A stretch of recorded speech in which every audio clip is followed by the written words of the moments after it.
नमस्कार मित्रांनो, मी शुभम पवार. मित्रांनो, एस टी बसने जर तुम्ही प्रवास करत असाल तर हा व्हिडिओ तुमच्यासाठी महत्त्वपूर्ण आहे.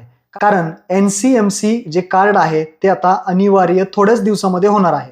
NCMC म्हणजे नॅशनल कॉमन मोबिलिटी कार्ड आहे.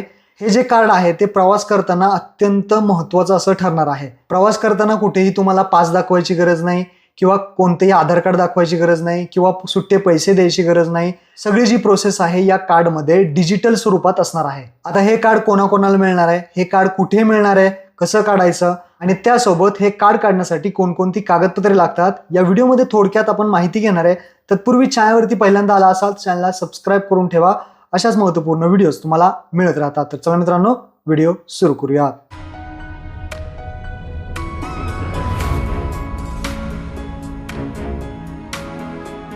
तर मित्रांनो, तुम्ही पाहू शकता महाराष्ट्र राज्य मार्ग परिवहन महामंडळातर्फे इथे हे परिपत्रक काढून माहिती दिली आहे. एस टी प्रवासाचा नवा डिजिटल युगारंभ, सवलतधारकांसाठी NCMC स्मार्ट कार्डची अनिवार्यता. परिवहन मंत्री प्रताप सरनाईक यांची माहिती. 11 फेब्रुवारी 2026 महाराष्ट्र राज्य मार्ग परिवहन महामंडळाच्या म्हणजेच STच्या प्रवासात आता तंत्रज्ञानाची नवी पहाट उगवलेली आहे. रोख व्यवहारांच्या पलीकडे जाऊन पारदर्शकता आणि सोयीस्कर सेवा देण्याच्या उद्देशाने ST महामंडळाने नॅशनल कॉमन मोबिलिटी कार्ड म्हणजेच NCMS प्रणाली लागू करण्याचा ऐतिहासिक निर्णय घेतलेला आहे, अशी माहिती परिवहन मंत्री तथा ST महामंडळाचे अध्यक्ष प्रताप सरनाईक यांनी दिली आहे. यापुढे विविध सामाजिक सवलतीचा लाभ घेण्यासाठी हे स्मार्ट कार्ड अनिवार्य असणार आहे. विविध सवलतीचा जर लाभ तुम्हाला घ्यायचा असेल तर हे जे कार्ड आहे smart card NCMS smart card हे तुम्हाला अनिवार्य असणार आहे. या पलीकडे आता पहा अजून काय सांगितलं आहे की ही एक केवळ तांत्रिक सुधारणा नसून प्रवाशांच्या विश्वासाला डिजिटल बळ देणारे पाऊल आहे. सवलतीची अचूक नोंद, पारदर्शक प्रतिपूर्ती आणि रोख विरहित व्यवहार या तिन्ही गोष्टी एका कार्डमध्ये सामावल्या जाणार आहेत. या प्रकल्पासाठी महामंडळाने इबिक्स टेक्नॉलॉजी लिमिटेड आणि NSDL पेमेंट्स बँक यांच्याशी करार केलेला असून लवकरच सर्व बस आगारांमध्ये नोंदणी मोहीम सुरू होणार आहे. लक्षात ठेवा, थोड्याच दिवसामध्ये नोंदणी मोहीम आता याची सुरू होईल. तर आता तुम्ही म्हणाल हे नक्की कार्ड कोणाला मिळणार, तर पहा कोणाला मिळणार NCMS कार्ड. तर या नव्या योजनेत समाजातील विविध घटकांचा समावेश करण्यात आलेला आहे. आता यामध्ये सर्वात पहिला आहे विद्यार्थी पहा, शालेय व तांत्रिक शिक्षण घेणाऱ्या विद्यार्थ्यांना त्यांच्या सरळ क्रमांकाशी जोडलेले कार्ड दिले जाणार आहे. जो काही सरळ क्रमांक आहे त्यानुसार इथे कार्ड जोडले जाणार आहे. त्यामुळे विद्यार्थ्यांना हे कार्ड देण्यात येणार आहे. त्यानंतर ज्येष्ठ नागरिक आणि महिलांनासुद्धा अमृत ज्येष्ठ नागरिक योजना असेल, सर्वसाधारण ज्येष्ठ नागरिक आहेत, महिला प्रवाशांना आहेत, त्यांच्या आधार संलग्न कार्ड मिळणार आहे. आधार कार्डला जे काही कार्ड काढताना तुम्ही आधार कार्ड दिलं की त्या अंतर्गत हे कार्ड मिळणार आहे. महिलांना, ज्येष्ठ नागरिकांना सुद्धा मिळणार आहे. तसेच दिव्यांग व्यक्ती आहेत त्यांना सुद्धा मिळेल. त्यामध्ये लक्षात ठेवा, जे दिव्यांग व्यक्ती आहेत ते UDID क्रमांक जोडून विशेष सुविधा असलेलं कार्ड मिळणार आहे. म्हणजे प्रवास करताना जे काही UDID कार्ड दाखवलं जातं तर हे कार्ड जरी दाखवलं तरीच ते आता चालणार आहे, कारण ह्याला UDID नंबर जोडला जाणार आहे. त्यानंतर पुरस्कारार्थी व पत्रकारांना सुद्धा हे कार्ड दिलं जाणार आहे. जे स्वातंत्र्य सैनिक आहेत, अधिकृतीधारक पत्रकार आणि राज्यस्तरीय पुरस्कार ज्यांना विजेत्यांना विभागीय कार्यालय येथील मुख्यालय आगारामार्फत हे वितरित होणार आहे. त्यासोबतच आता हे कार्डची वैशिष्ट्य काय आहेत ते समजून घ्या. कार्डची वैशिष्ट्य, प्रवासात स्मार्ट सोय आहे, ज्यामध्ये किंमत जर पाहिली याची तर नवीन कार्ड हे 200 रुपये म्हणजे 199 रुपयात GST सह मिळणार आहे.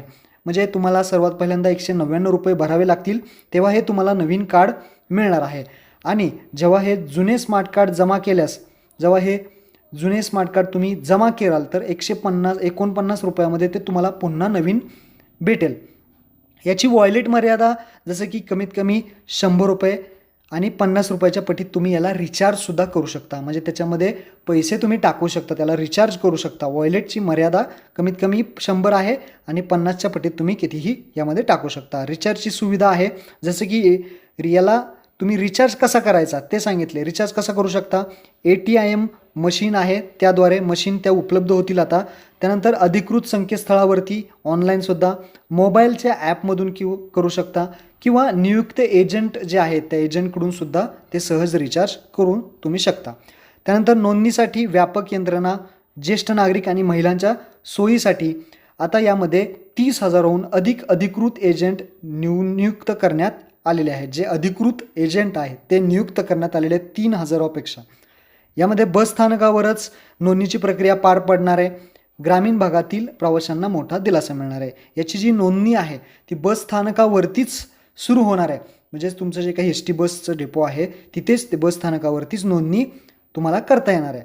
एस टीचा हा निर्णय म्हणजे परंपरागत प्रवास व्यवस्थेला डिजिटल स्पर्श देणारा टप्पा आहे. तिकीट हातात आणि सुट्ट्या पैशाची चिंता या जुन्या गोष्टी आता इतिहासात जमा होत आहेत. नव्या युगात एक स्मार्ट कार्डच्या स्पर्शाने प्रवास अधिक सुलभ, सुरक्षित आणि पारदर्शक होणार आहे, असे प्रतिपादन परिवहन मंत्री तथा एस टी महामंडळ अध्यक्ष प्रताप सरनाईक यांनी केलेलं आहे. तर अशा पद्धतीने हे कार्डची सगळी माहिती होती. आता यामध्ये कार्ड काढताना कोणती कागदपत्रे लागणार आहेत ते समजून घ्या. तुम्ही कार्ड कुठे काढू शकता हे तुम्हाला समजलं. महामंडळात किंवा जे अधिकृत एजंट असतील त्यांच्याकडे तुम्हाला हे कार्ड मिळणार आहे. आता यामध्ये पहा सवलतीचा प्रकार. ज्या महिला आहेत, पहिला महिलांना जर पाहिलं तर हे कार्ड बस डेपो, नियंत्रण केंद्र तिथे तुम्हाला हे कार्ड भेटेल आणि अधिकृत जे काही एजंट आहेत त्यांच्याकडे सुद्धा तुम्हाला कार्ड भेटेल. आता हे कार्ड काढताना आवश्यक कागदपत्र कुठले लागेल तर फक्त आधार कार्ड तुम्हाला लागणार आहे. तसेच ज्येष्ठ नागरिकांना हे कार्ड बस डेपोमध्ये सुद्धा भेटेल, अधिकृत एजंटमध्ये सुद्धा भेटेल आणि कार्ड काढताना फक्त आधार कार्ड तुम्हाला लागणार आहे. अमृत ज्येष्ठ नागरिक जे आहेत त्यांना बस डेपोमध्ये सुद्धा भेटेल आणि अधिकृत एजंटसुद्धा हे कार्ड मिळणार आहे. यासाठी फक्त आधार कार्ड अनिवार्य आहे. त्यानंतर दृष्टीहीन जे दिव्यांग व्यक्ती वगैरे आहेत त्यांनासुद्धा बस डेपो आहे, बस डेपो आणि अधिकृत एजंट यांच्याकडे कार्ड भेटेल. याच्यामध्ये दिव्यांग व्यक्ती असेल त्यांना आधार कार्डसुद्धा लागेल आणि UDID कार्डसुद्धा लागणार आहे. ही गोष्ट लक्षात ठेवा. वैयक्तिक ओळखपत्र लागणार आहे. त्यानंतर विद्यार्थी जे आहेत विद्यार्थ्यांना बस डेपोमध्ये भेटेल, फक्त विद्यार्थ्यांना अधिकृत एजंटकडे भेटणार नाही. लक्षात ठेवा. कारण विद्यार्थ्यांना पास वगैरे असतो त्यामुळे त्यांचा सरळ क्रमांक त्यांना लागणार आहे. जे सरळ क्रमांक असतो तो तिथे लागणार आहे. इतर सवलती ज्या आहेत जर यापेक्षा अधिक काही सवलती असतील, योजना असतील तर त्या सगळ्या बस डेपोमधून कार्ड मिळतील. अधिकृत एजंट तुम्हाला देणार नाही. शासकीय प्रमाणपत्र यासाठी लागणार आहे. सवलती नसलेले प्रवासी ज्यांना सवलतीच नाहीत, काहीच सवलत नाही आहेत, यावरच्या सगळ्यांना सवलती असतात त्यांना सवलती नाहीत, तर हे कुठूनही तुम्ही घेऊ शकता. बस डेपोतून अधिकृत एजंटकडून घेऊ शकता. फक्त तुम्हाला काय लागेल मोबाईलचं OTP द्वारे तुम्हाला हे कार्ड मिळून जाईल. तर अशा पद्धतीने ही NCMS कार्डची माहिती होती. महत्त्वपूर्ण व्हिडिओ सर्वांना शेअर करा. धन्यवाद. जय हिंद, जय महाराष्ट्र.